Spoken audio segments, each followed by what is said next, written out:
Bismillahirrahmanirrahim. Alhamdulillahi Rabbil alamin. Ve la aqibatu lil muttaqin. Vessalatu vesselamu ala seyyidina Muhammedin ve ala alihi ve ashabihi ecmaîn. Amma ba'd. Assalomu alaykum ve rahmatullohi ve berekatuh. Mana birodarlar, bu yilgi Ramazonga tayyorlangan darsni ozgina bir tanishtirib, ma'lumot berib qo'yishimiz kerak bo'ladi. Bu Ramazonda aytmoqchi bo'lgan darsimiz hal yastawiyan deb nomlanadi. Ya'ni bu ikkisi teng bo'ladimi? Ilm bilan johillik teng bo'ladimi? Zulm bilan adolat, nur bilan zulmat, tavakkul bilan tavakkul, rahm shafqat bilan qattiqqo'llik. Qur'on oyatlaridan, payg'ambarimiz sollallohu alayhi vasallamning hadisi sharaflaridan mana shu mavzuga tegishli bo'lgan qismlardan inshaalloh dars qilgan bo'lamiz. Bugungi mavzuyimiz tavakkul bilan tavakkul. Bu ikkalasi teng bo'ladimi? Alloh subhanahu va taolo odamlarning qalblarini ikki qismga bo'ldi. Birinchi qism Allohga tavakkal qilgan, unga suyangan, unga bog'langan qalb. Yana bir qism esa o'z yaratuvchisini tanimagan, unga tavakkul qilmagan, suyanmagan qalb. Bu ikkisi teng bo'ladimi?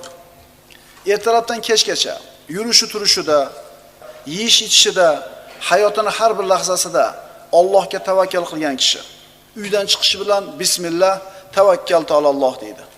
Bu kishining qalbi faqat Allohga suyanadi. Ko'chaga chiqib ketar ekan rizqini talab qilib, u rizqini do'konidan kutmaydi. U tanishlaridan, ishini to'g'rilab beradigan akaxonlaridan umid qilmaydi. Faqat Alloh taoloning o'zidangina umid qiladi. Safarga ketar ekan bunaqa odam bismillah tavakkaltu alalloh deydi. Allohga tavakkul qildim. Allohga suyandim deydi. Mashinasini yangiligiga ishonmaydi. Yo'lni tekisligiga suyanmaydi. Haydovchining mohirligiga suyanmaydi. Kimga suyanadi? Faqat Alloh subhanahu va taologa suyanadi. Anbiyolar shunday bo'lishgan birodarlar. Astagfirullah. Va ma lana alla natawakkala alallohi va qad hadana subulana va lanasbiranna ala ma azaytumuna va alallohi falyatawakkalul mutawakkilun. Ular aytishgan: axir bizni to'g'ri yo'limizga hidoyat qilgan Allohga nechun tavakkul qilmaymiz? Albatta biz sizlar yetkazadigan ozorlarga sabr qilurmiz. Tavakkul qilguvchilar yolg'iz Allohga tavakkul qilsinlar. Tavakkul nima edi? Inson bir narsani xohlab, bir narsaga yetishlikka bir xohishi bo'lsa, shu narsaga yetkazadigan sabablarni qiladi, o'zi bunga bog'liq bo'lgan natijani Allohga tashab qo'yadi. Tavakkul degani shu. O'zingizga bog'liq sababni qilasiz, natijasini Allohga tashlaysiz. Endi tavakkul bu tavakkul emas. Tavakkul hech qanday sababni qilmaydi, lekin yaxshi narsani orzu qilaveradi. Tavakkul bilan tavakkul barobar bo'lmaydi. Ana Abu Bakr Siddiq roziyallohu anhu payg'ambarimiz sollallohu alayhi vasallam bilan hijrat qilib Makka dan chiqishdi. G'orga, Savr g'origa borib berkinishdi. Quraysh 3 kun istadi ularni. Istaganlar mana shu istaganlarni ayrimlari g'or og'ziga ham kelishdi. Abu Bakr Siddiq va payg'ambarimiz sollallohu alayhi vasallam g'orning ichida o'tirishar ekan, ularning oyoqlari ko'rinib turar edi. Ularning oyoqlari ko'rinib turar edi. Shunda Abu Bakr Siddiq roziyallohu anhu qattiq qayg'uga botdi. Chunki hozir birontasi engashib shunday qarasa, payg'ambarimiz sollallohu alayhi vasallamni ko'rib qoladi. Va bu bilan Rasulullohga aziyat etishi, hatto qatl qilishlari ham mumkin edi. Mana shu narsani o'ylab turib Abu Bakr yig'ladi. G'amga botdi. Ammo payg'ambarimiz sollallohu alayhi vasallam nima dedilar? Alloh taolo Qur'onda marhamat qildi: "La tahzan innalloha ma'ana." Ey Abu Bakr, mahzun bo'lmang. G'amgin bo'lmang, zero Alloh biz bilan birgadir. Oxirgi lahzasida ham payg'ambarimiz sollallohu alayhi vasallam Alloh taologa qalbi suyangan. Bo'ldi, topdinglar, bizni turib chiqib ketmayapti. O'ziga bog'liq bo'lgan sabab indamay o'tirish. Indamay o'tirdi, natijani Alloh taolodan kutdi. Va tawakkal alal hayyil la yamut. Hech qachon o'lmaydigan, abadiy tirik bo'lgan Allohga tavakkul qilishimiz kerak bo'ladi. Ana Musa alayhissalom. Alloh azza va jalla Fir'avnni va uning qo'shinini dengizga g'arq qildi. Musa alayhissalom va u kishi bilan birga chiqqan Banu Isroilni najotga chiqardi. Dengizga Fir'avn cho'kib ketdi. Buni ko'rishdi ko'zlari bilan. Dengizdan chiqib, ozgina yurishlari bilan bir qavmga duch keldi bu kishilar. 600 ming Yahudi Musa alayhissalom bilan shu qavmga duch keldi. Bu qavm bir butga sig'inar edi. Haligi Yahudilar aytishdi: "Ya Musa, ij'al lana ilahan kama lahum aliha." Ey Musa, onalardagi iloh kabi bizga ham bitta xudo qilib bermaysanmi? Qalb nimaga bog'lanyapti, birodarlar? Hozir Allohning mo'jizasini ko'rding. Firavn dengizdagi tushib ketdi, cho'kib ketdi. Shuni ko'rib turib, qalb Allohga bog'lanmayapti. Yana birorta but bo'lsa, bironta bir olihi bo'lsa, shunga suyansak deb turishibdi. Ishongan akaxoningiz mansabidan ketib qolsa, ne problema. Sizga bir muruvvat ko'rsatib turgan bir odam yo'q bo'lib qolsa yoki muruvvatni bermay qo'ygan bo'lsa, muammo emas. Chunki rizqingiz kimning qo'lida? Allohning aytgani bo'ladi. To'g'rimi? Yo'q, ro'parangizga sizni sotadigan tovaringizga bir do'kon ochildi yana. Yuraklaringiz siqiladi, endi nima bo'lar ekan, klient tortib qo'yadi yarmini. Ana birodarlar, Allohga tavakkul qilgan, Allohga suyangan qalb qanchalar xotirjam bo'ladi. Bu ham rizqini yeydi. Bu ham rizqini yeydi. Zo'ra narigi do'konni yo'q qilishga harakat qiladiganlar bor. Yozadigan joyga yozadi, shikoyat qilib, bir narsa qilish kerak-da. Как будто buni rizqini nima qilib ketadi u? Birodar, xotirjam bo'ling. Rizqingiz peshonangizga yozilgan. 121 kunga to'lganingizda. Ko'pi ham kelmaydi, ozi ham kelmaydi.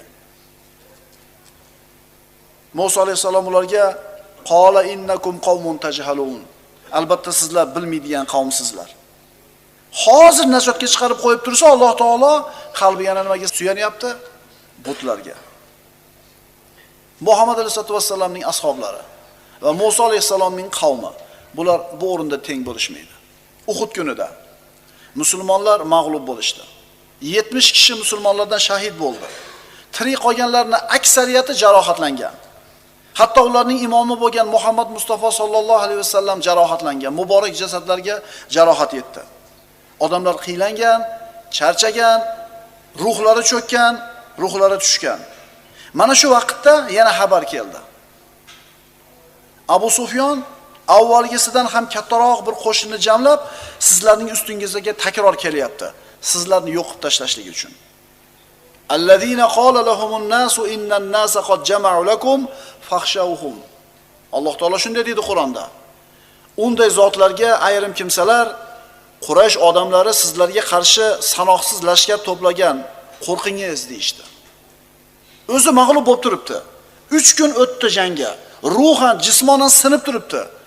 Yana qo'shin ko'proq adadi bilan ustinglarga kelyapti desa, Allohga bog'lanmagan qalb, Allohga tavakkul qilib suyanmagan qalb qo'rqishi mumkin. Ehtimol qochib ketishi ham mumkindir. Ammo Allohga bog'langan qalbchi? Bu ikkala qalb teng bo'ladimi?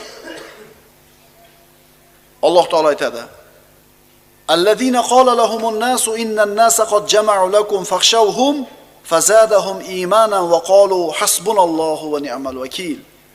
Unday zotlarga ayrim kimsalar, Quraysh odamlari sizlarga qarshi lashkar to'plagan, qo'rqingiz deganlarida bu gap ularning iymonlarini ziyoda qildi va bizga yolg'iz Allohning o'zi kifoya, u zot eng yaxshi ishonchli vakildir dedilar.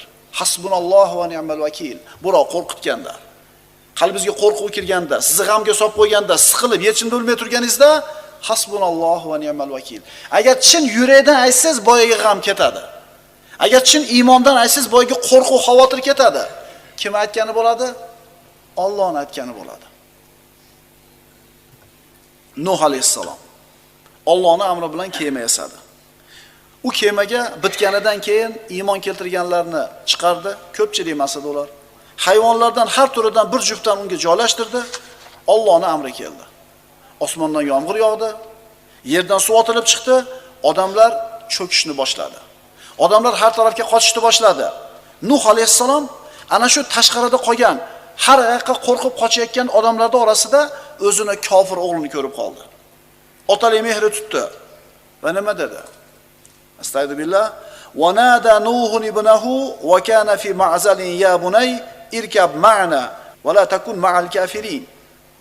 Nuh bir chetda qolgan o'g'liga nido qildi. Ey o'g'ilcham, biz bilan birga kemaga mingin, U kofirlar bilan birga bo'lmagan. Nuh alayhisalomning o'g'li qalbi nimaga bog'landi shunda? Kim biladi? Tog'ga baylandi. Tog'ga chiqib olsam, shu cho'kishlikdan qutulib qolaman dedi. Bo'ladi-yu ba'zida. Pulimizga ishonib qo'yamiz. Falon joydagi akaxonimizga ishonib qo'yamiz. Falon joydagi tomimizga suyanib qo'yamiz. Bizning problemamizni hal qilib beradigan ukaxonimiz bor, jiyanimiz bor. O'sha jiyan yo'qladi, ishini bo'ladi-da. Ular ham hal bo'ladi. Nuhning o'g'li, Nuh alayhisalomning kofir o'g'li Allohga bog'lanmadi qalbi. Qala sa'awi ila jabalin ya'simuni minal ma. Men o'zimni suvdan saqlaydigan biron tog'ning ustiga chiqib ketajakman. Tog' qutqarib qoladi meni dedi. Qala la asimal yawma min amrillah illa man rahim wa hala baynahumal mawj fakana minal mughraqin. Nuh alayhisalomning qalbi Allohga bog'landi. O'g'lining qalbi tog'ga bog'landi. Natija qanday bo'ldi? Nuh aytdi: "Bugun Allohning amridan saqlaguvchi yo'qdir, magar o'zi rahim qilganlarnigina saqlar." Shu payt o'rtalarini to'lqin to'sib qo'ydi-da, o'g'il g'arq qilinuvchilardan bo'lib qoldi. Tog' qani? Qani tog'? Nuh alayhisalom birorta odamga suyanmagan edi. Uyiga suyanmagan edi. Haqiqatan ulkan yerni qozig'i bo'lgan, ehtimol 100-200 metr baland bo'lgan tog'ga suyangan edi. Lekin tog' uni saqlab qola oladimi? E'tibor beringlar. Kimni qalbi nimaga bog'landi va natija qanday bo'ldi? Bu qalbini Allohdan boshqaga bog'lagan kishining jazosi edi. Qalbini Allohga bog'lagan kishi, Allohga suyangan kishi va qalbini Allohga bog'lamagan, boshqa narsalarga suyangan kishi, ikkalasi teng bo'ladimi? Payg'ambarimiz sollallohu alayhi vasallam o'zining sahobalarini mana shu asosda ustida tarbiyaladi. Qalblar kimga bog'lansin? Alloh subhanahu va taologa. Qalb, kishining qalbi o'ziga qadrli bo'lgan, qimmat bo'lgan narsaga suyanmasin. Hatto Muhammad alayhisalomga ham bog'lanib qolmasin qalb. Chunki innaka mayyitun va innahum mayyitun. Ey Muhammad alayhisalom, siz ham bir kun mayyit bo'lasiz. Ular ham mayyit bo'ladi. Uhud kunida payg'ambarimiz sollallohu alayhi vasallam qatl qilindi, Muhammad o'ldirildi degan gap tarqadi. Uhud kunida ma'lumiylar payg'ambarimiz sollallohu alayhi vasallam ana shu Abu Omir kavlagan chuqurlardan bittasiga tushib ketganida shayton qichqirgan edi. Muhammad o'ldi deb. Rasululloh sollallohu alayhi vasallamni vafot etganligini eshitib, sahobalarning ayrimlari chekina boshladi. Ayrimlari qayg'uga botib qurollarni tushirib oldi. Ayrimlari yerga o'tirib qoldi, nima qilishini bilmasdan. Alloh taolo bu haqida nima dedi? "Va ma Muhammadun illa rasul, qad khalat min qablihi rusul." Muhammad sallallohu alayhi vasallam faqat bir payg'ambar xolos. Undan ilgari ham payg'ambarlar o'tgandir. Bas agar u Muhammad alayhisalom vafot etsa yo o'ldirilsa, ketingizga kufrga qaytib ketasizmi? Kimda kim ketiga qaytib ketsa, Allohga biror ziyon yetkaza olmas. Alloh esa yo'llaridan qaytmay shukr qilguvchi bandalarni mukofotlaydi. Payg'ambarimiz sollallohu alayhi vasallam keyin vafot etdilar, birodarlar. Shunda Umar ibn Xattob roziyallohu anhu Muhammad sollallohu alayhi vasallam o'lgani yo'q. Musa Robbisi bilan 40 kun gaplashgani ketgan edi Tur tog'iga. Shunda ketdi, qaytib keladi. Kim Muhammad alayhisalomni o'ldi desa, bo'yniga qilich uraman deb turgan edi. Mana shu kunda Abu Bakr aytdi. Kim Muhammad alayhisalomga ibodat qilgan bo'lsa, Muhammad alayhisalom tahqiq vafot etdi. Kim Allohga ibodat qilgan bo'lsa shu kungacha, Alloh azza va jalla tirik, hargiz o'lmaydi. Demak, bizning qalbimiz pulimizga, mansabimizga, tanish bilishimizga, uyimizga, mashinamizga suyanmasligi kerak. Hatto Muhammad alayhisalomga ham suyanmasligi kerak. Chunki u kishi ham bor yo'g'i bir banda edi. Hud alayhisalom. Bu ulug' nabiyning qavmi u kishiga ozor berdi. U kishini qatl qilmoqchi bo'lishdi. Hud alayhisalom ularga anni bari'un mimma tushrikuna min duni fakiduni jami'an thumma la tunzirun dedi. Bilasizlar, insoniyat tarixida yashab o'tgan odamlarning jismonan eng quvvatlilari Od qavmi bo'lgan. Hud alayhisalomning qavmi. Men sizlarning Allohni qo'yib, unga soxta xudolarni sherik qilishingizdan bezorman. Ana endi barchangiz bir bo'lib, hech kechiktirmasdan menga bilgan hiylalaringizni qilaveringlar. Qo'lingizdan kelgan ishinglarni qilinglar deb qavmiga tahdid solyapti. Qo'lingdan nima keladi? Birodarlar, jismonan baquvvat bo'lgan Od qavmi. Bitta o'zi u kishi iymon keltirgan ozgina odam butun qavmga kuchi yetmaydi. Lekin qaysi quvvatga suyanib turib qavmiga tahdid qilyapti?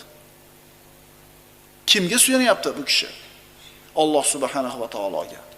Inni tavakkaltu alallohi robbi va robbikum. U kishining quvvatini siri shunda edi. Men faqat mening ham, sizlarning ham Parvardigoringiz bo'lmish Allohga suyandim. Hayotda misol to'liq yotibdi, birodarlar.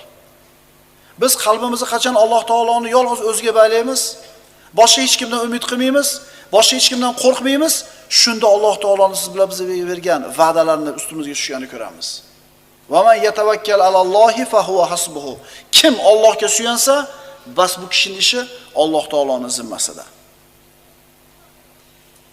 Hud alayhisalomga tahdid qildi qavmi. Hud alayhisalom qavmiga tahdid qildi. Natija nima bo'ldi?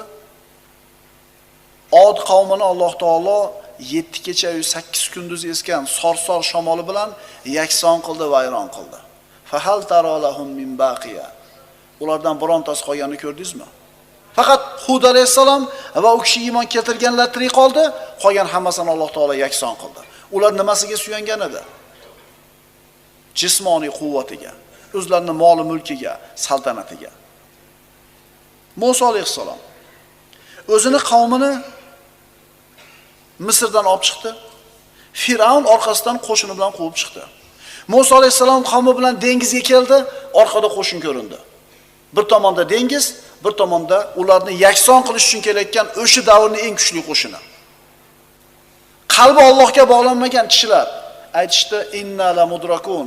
Bo'ldi, yetib kelishdi, tugadik deyishdi. Ammo Robbisiga haqiqiy tavakkul qilgan Musa alayhisalom nima dedi? Kalla inna robbi ma'i sayahdin. Yo'q. Aniqki men bilan birga Parvardigorim bor. Albatta u meni najot yo'liga boshlar. Biz hayotda bo'layotgan muammolarimizni hammasini aqlimiz bilan hal qilayotganga o'xshaymiz. Plan tuzamiz, chizamiz, boshqa qilamiz. Mana men rejani zo'r qilganligim uchun ishim tekis chiqdi. Men mana bu narsani mancha marta takrorladim, Qur'onda yaxshi yodladim. Deymizda o'zimizni, mehnatimizga, o'zimizni kuchimizga suyanib qo'yamiz. Birodarlar, bu faqat sabab. Natija kimdan bo'ladi? Imtihon qilamiz bolalarimizga. Zo'r o'qigan. Oddiy narsani so'rasangiz imtihonda tiliga yemaydi-da. Voy, nima ayta olmayapsan? Indamay turaveradi. Nimaga ayta olmayapti? Sir bosib qoldi deydi. Bo'lmasam u domlasini har kuni ko'radi. Alloh o'sha paytda qo'llamadi, Alloh o'sha paytda bermadi, nima bo'ldi? Allohga suyanishlik kerak, birodarlar. Allohga. Biz o'zimizga suyanib qo'yamiz ba'zida.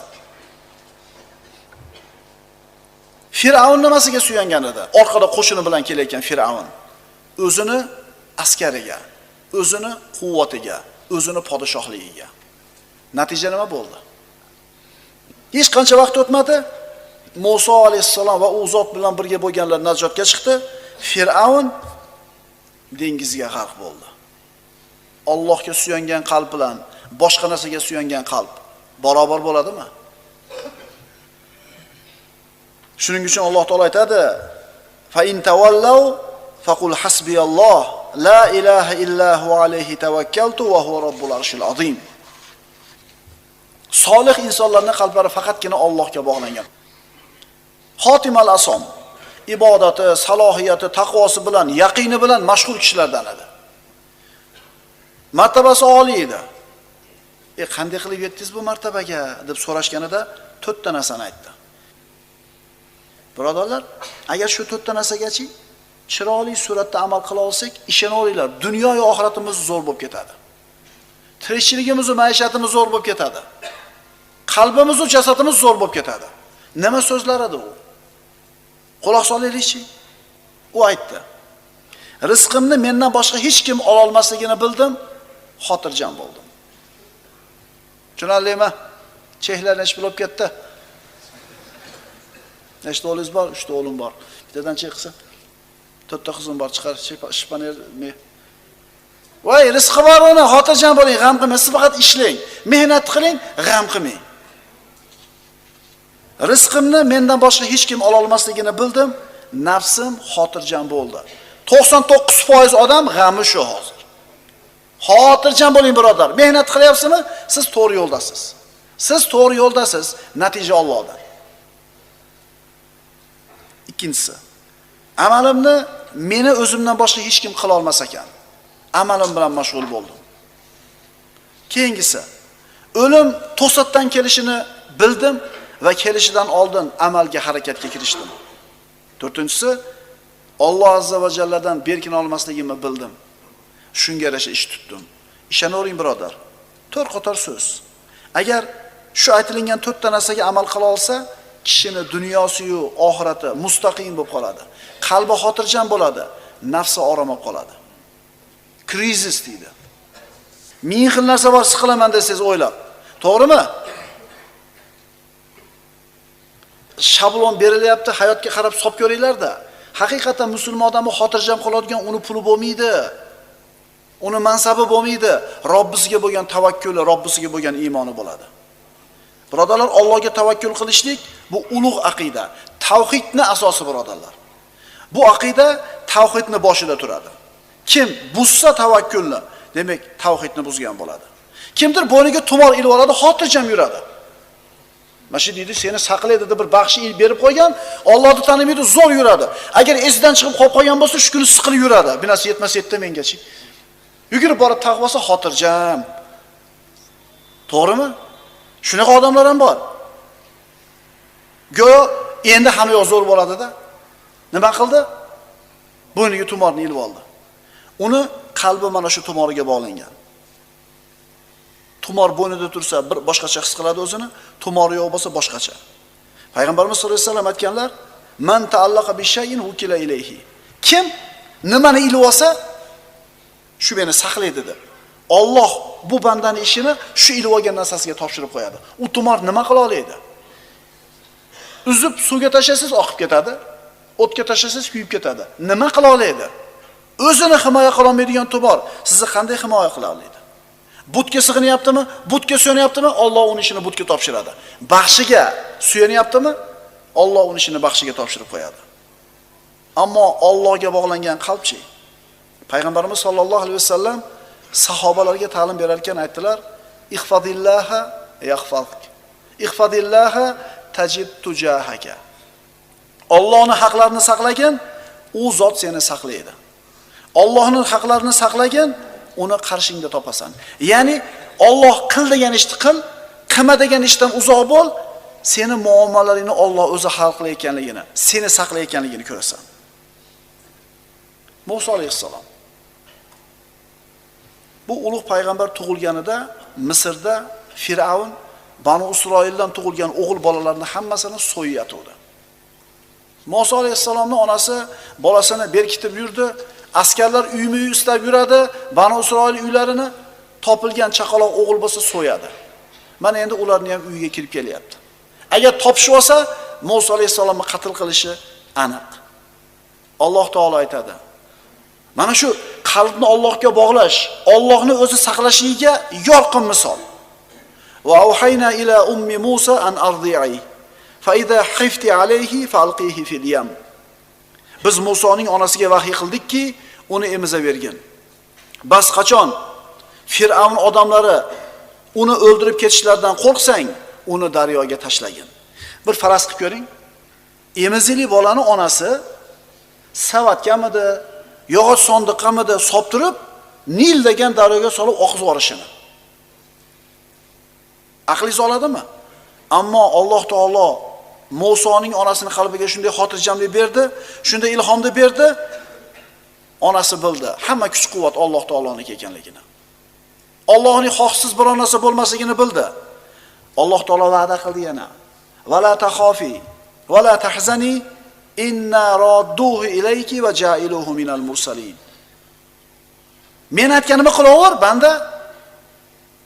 Va qo'rqmagin ham, qayg'urmagin ham.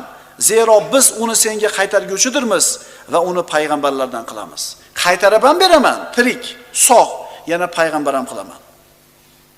Solib oqizdi. Allohning o'ziga tavakkal dedi. Natija nima bo'ldi? Daryodan suzib borib Fir'avnning ana shu daryoda bo'yiga qurilgan qasrga borib to'xtadi. Qasrga olib kirishdi, bola qilib boqib oladigan bo'ldi Fir'avnning ayoli. Allohning birodarlar bu hikmati, Allohning hiylasi bu. Emizili bola yig'ladi, emizadigan ayollarni qidirib enagaradi, topudi, birontasini emmadi.